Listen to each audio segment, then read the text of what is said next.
2024 ஜூலை 30 பாத்தீங்க அப்படின்னா கேரளாவில் இருக்கிற வயநாடு அப்படிங்கிற ஒரு இடத்துல ஏற்பட்ட ஒரு மிகப்பெரிய ஒரு நிலச்சரிவு. இதுல பாத்தீங்க அப்படின்னா கிட்டத்தட்ட 400க்கும் அதிகமான மக்கள் இறந்து போனாங்க. 150 பேருக்கு மேல பாத்தீங்க அப்படின்னா என்ன ஆனாங்கன்னே தெரியல, மண்ணோட புழஞ்சிட்டாங்க, காணாம போயிட்டாங்க அப்படிங்கிற ஒரு செய்தி நம்ம எல்லாருக்குமே தெரியும். ஓகேயா, இப்போ அதே மாதிரியான ஒரு பிரச்சனை இன்னைக்கு எங்க நடந்திருக்கு அப்படின்னு சொல்லி கேட்டீங்க அப்படின்னா, இமயமலை பகுதிகளில் இருக்கிற ஒரு செங்குத்தான மலைப்பகுதிகளில் இதே சம்பவம் நடந்திருக்கு.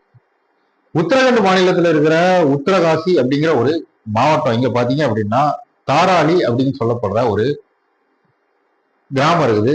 இந்த கிராமம் அது பக்கத்துல இருக்கிற கிராமங்கள்லாம் பாத்தீங்க அப்படின்னா இன்னைக்கு ஏற்பட்ட ஒரு மேக வெடிப்பு. ஆல்ரெடி பாத்தீங்க அப்படின்னா அங்க கனமழை பெய்யும் அப்படின்னு சொல்லி ஆல்ரெடி சொல்லியிருந்தாங்க. இந்த சூழ்நிலையில இந்த உத்தரகாசி அப்படின்னு சொல்லப்படுற இந்த இடத்துல பாத்தீங்க அப்படின்னா ஒரு மேக வெடிப்பு ஏற்படுது. அதாவது இந்த மேக வெடிப்பு அப்படின்னா என்ன அப்படின்னு சொல்லி கேட்டீங்க அப்படின்னா, ஒரு நாள்ல பெய்ய வேண்டிய மழை ஒரு மணி நேரத்துல பெஞ்சா எப்படி இருக்கும்? அதாவது மேகம் அப்படி பொழந்துகிட்டு ஒரு அருவி மாதிரி மொத்தமா தண்ணி கொட்டினா எப்படி இருக்கும்? அந்த மாதிரியான ஒரு கனமழை பெஞ்சு கீர்கங்கா அப்படிங்கிற ஒரு ஆத்துல ஏற்பட்ட வெள்ளப்பெருக்குனால பாத்தீங்க அப்படின்னா அங்க ஏற்பட்ட வெள்ளப்பெருக்கு அப்படியே அங்க இருக்கிற செங்குத்தான ஆக்சுவலி பாத்தீங்க அப்படின்னா அந்த மலைப்பகுதிகள்லாம் பாத்தீங்க அப்படின்னா செங்குத்தான மலைப்பகுதிகள். ஸோ இதனால பாத்தீங்க அப்படின்னா இந்த கீழ்கங்கால ஏற்பட்ட வெள்ளப்பெருக்கு அங்க இருந்து அப்படியே அங்க இருக்கிற தண்ணி மண் எல்லாத்தையுமே அடிச்சுக்கிட்டு அப்படியே கீழே வருது, கீழ் நோக்கி.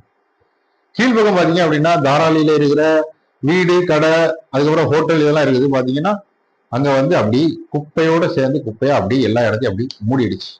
4 பேர் அந்த நேரம் இந்த செய்தியை கேட்டு 4 பேர் அப்படி ஷாக்ல அப்படி இறந்துட்டாங்க. 50 பேருக்கு மேல காணோம், என்ன ஆனாங்கன்னு தெரியல. இதுல பாத்தீங்க அப்படின்னா ஒரு 8 பேர் ஹர்சில் அப்படிங்கிற ஒரு பக்கத்துல இருக்கிற ஒரு ஏரியால பாத்தீங்க அப்படின்னா ஒரு ராணுவ ஆர்மி கேம்ப் போட்டு அங்க தங்கியிருக்கிறாங்க.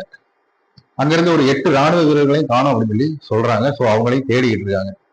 பொதுவாக இந்த ஜூலை, ஆகஸ்ட் இந்த மாதிரியான மாசங்கள்லாம் பாத்தீங்க அப்படின்னா இந்த இமயமலை மலைப்பகுதிகளில் பாத்தீங்க அப்படின்னா இந்த மேகவெடிப்பு அப்படிங்கிறது ஏற்பட்டு அடிக்கடி இந்த மாதிரியான மழை பெய்யறதெல்லாம் ரொம்பவே இயல்பான ஒண்ணு அப்படின்னு சொல்லி சொல்றாங்க. பட் இருந்தாலும் இன்னைக்கு ஏற்பட்ட ஒரு சம்பவம் மாதிரி இதனால் வரை நடந்தது கிடையாது அப்படிங்கிறதையும் அவங்க தெளிவுபடுத்துறாங்க. இதே சம்பவம் நம்ம பாத்தீங்க அப்படின்னா கேரளாவில் இருக்கிற வயநாடுல நடந்துச்சு. கிட்டத்தட்ட 400க்கும் மேல உள்ளவங்க இறந்தாங்க.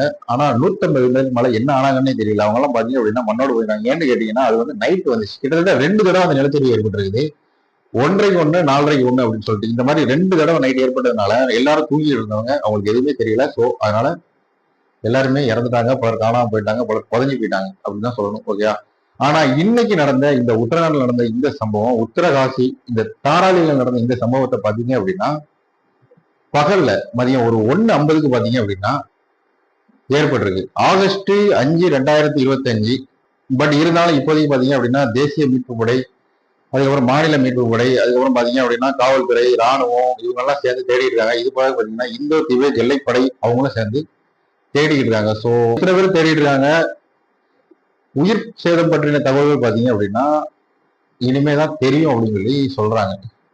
இப்படி ஒரு சம்பவம் நடக்கிறதுக்கு யார் காரணம் அப்படின்னு சொல்லி கேட்டோம் அப்படின்னா நம்மளும் ஒரு முக்கிய காரணம் அப்படின்னு தான் சொல்லணும். காடுகள் அழிக்கிறது, முறையான கட்டுமானம் இல்லாதது, அதுக்கப்புறம் பாத்தீங்க அப்படின்னா வலுவான அணை இல்லாதது, இந்த மாதிரியான தண்ணியை தேக்கி வைக்கிறதுக்கு உண்டான ஒரு அணை கிடையாது. ஸோ தண்ணி போறதுக்கு உண்டான வடிகால் கிடையாது.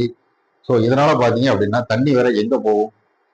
அது போறதுக்கு உண்டான இடம் எதோ அதை தேடிதான் போகும். இந்த மாதிரியான சம்பவத்தை நம்ம இது ஒரு முன்னறிவிப்பா எடுத்துக்கிட்டு இனி இந்த மாதிரி ஒரு பிரச்சனை வராம இருக்கிறதுக்கு என்ன பண்ணணும்? ஒரு அணையை கட்டணும், வலுவான அணையா இருக்கணும். ஸோ இந்த மாதிரி மலைப்பகுதிகள்லாம் பாத்தீங்க அப்படின்னா மண் அப்படிங்கிறது வந்து ரொம்பவே ஸ்ட்ராங்கா இருக்காது. ஸோ மழை பெஞ்சுக்கிட்டே இருக்கு அப்படின்னா அது என்ன ஆகும் அப்படின்னா அப்படியே கொஞ்சம் இலகுத்தன்மையை கொடுக்கும். ஆட்டோமேட்டிக்கா அது என்ன ஆகும் அப்படின்னா அப்படி தண்ணியோட சேர்ந்து வழிய ஆரம்பிச்சிடும். ஸோ அந்த மாதிரியான ஒரு சம்பவம் தான் இங்க நடந்திருக்குது. கீழ்கங்கா அப்படிங்கிற ஒரு ஆத்துல ஏற்பட்ட வெள்ளப்பெருக்கு. இந்த ஆறு பாத்தீங்க அப்படின்னா கங்கை நதியோட ஒரு துணை ஆறுன்னு சொல்லி சொல்றாங்க.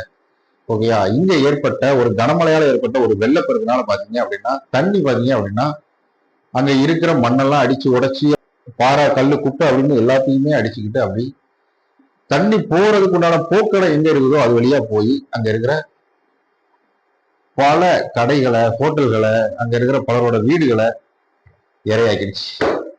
இனி இந்த மாதிரி சம்பவங்கள் நடக்கக்கூடாது அப்படின்னா மரங்களை அதிகமாக நடணும். அது மட்டும் இல்லாம பாத்தீங்க அப்படின்னா ஒரு வலுவான அணையை உருவாக்கணும். தண்ணி வடிகால் போறதுக்கு உண்டான வாய்ப்பை ஏற்படுத்தி கொடுக்கணும்.